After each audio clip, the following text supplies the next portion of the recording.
If you're planning on playing the Yakuza franchise on modern consoles, you would start with 0 and then the Kiwami games. You would then end up with Yakuza 3, a part of the remaster collection with 4 and 5 as well. Yakuza 3 is the first really old Yakuza game I played, if you count the Kiwami games as new games. Going in, I knew this would be a major downgrade, but it's just the core game. The game itself was released on February 26, 2009, with average reviews. To keep the intro quick as fuck, will this game surprise me somewhat, or will it be forgotten because that's just how things are? This is the myth, the legend, Squidward 5, and this is my gaming essay on Yakuza 3 and why I think it's disappointing.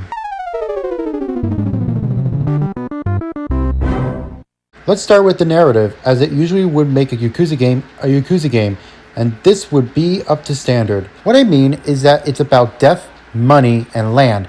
More specifically, a piece of land in Okinawa, which would either be a military base or a resort.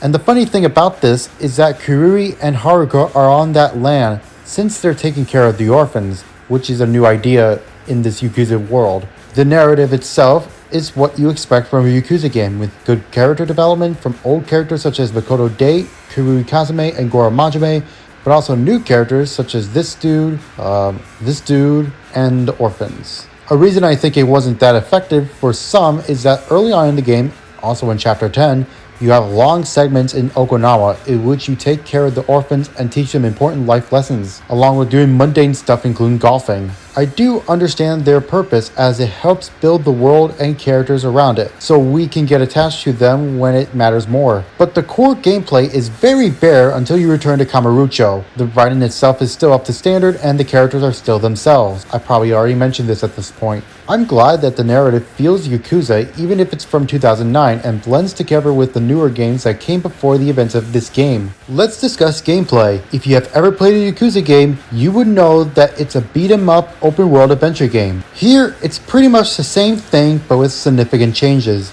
In the Kiwami games, you would have a skill tree that you can put points you earn in battles to upgrade Kirui. In this game, it's just a chart with what you can upgrade with points. You earn them from eating food, which only gives you a couple, sub-stories, and battling along with beating a major boss character grants you a ton of them. The combat this time around feels slightly weaker this time due to the lack of interesting things in the moveset. Of course, you have your heat moves, but it's less exciting and more of you mashing buttons at the right time, and heat actions just don't feel all that exciting anymore. One more thing about it, when you encounter basic enemies in the cities, you would sit through the text before the battle begins.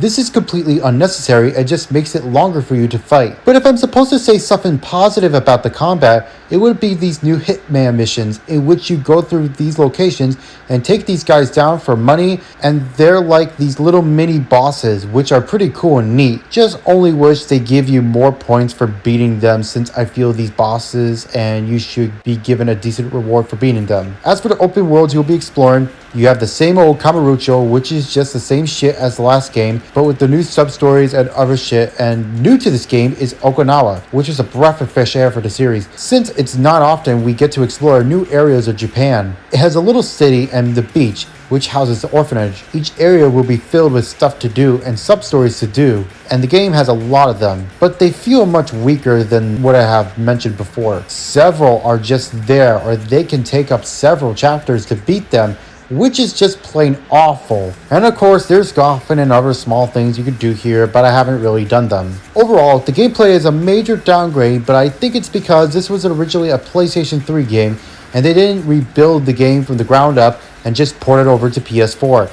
But I'm still criticizing something if I think it's not that fun. In fact, the presentation of this game almost blends in with the other Yakuza games, especially when playing Zero and the Kiwami games first. Graphically, I feel that the game has some nice set pieces and lighting can be very impressive for some cases, along with the character models looking acceptable and having a lot of facial details that make it stand out. The game can run okay, it feels slow at some points, and it can take seconds to get into fights. Also, the game saves the game twice, once for the save data and the another one for the system data, which feels weird personally. But I understand that other Yakuza games do this. Along with this, the music is up to standard with high energy beats and suspenseful pieces. I will admit, the presentation of this game feels right at home for Yakuza with its graphics and music. Some performance issues here and there, but I don't really think it's that big of a deal.